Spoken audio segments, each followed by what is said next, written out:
Santri cerita detik-detik ambruknya musola Ponpes di Sidoarjo yang mengenai satu korban jiwa.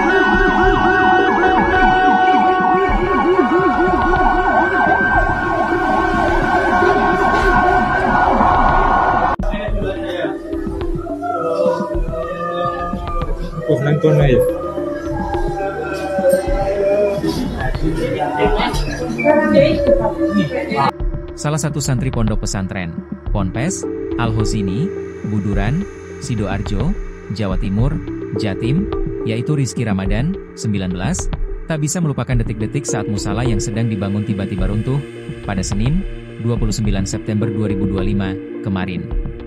Ketika itu, Rizky bersama beberapa santri lain dan sejumlah pekerja sedang melakukan pengecoran di lantai 5 di atas musala.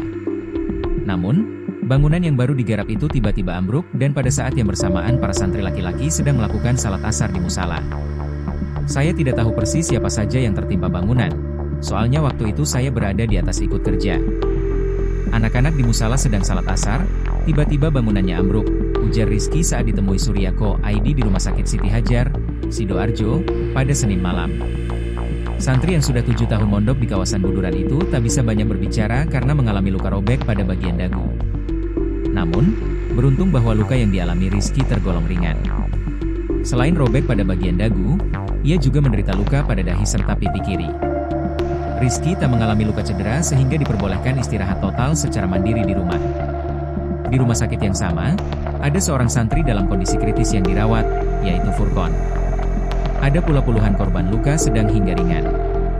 Sementara itu, satu korban meninggal dunia, Ahmad Maulana Alfian Ibrahim, 13, juga sempat dilarikan ke Rumah Sakit Siti Hajar sebelum akhirnya dipulangkan ke rumah duka di Kelurahan Bongkaran, Kecamatan Pabean Cantikan, Kota Surabaya.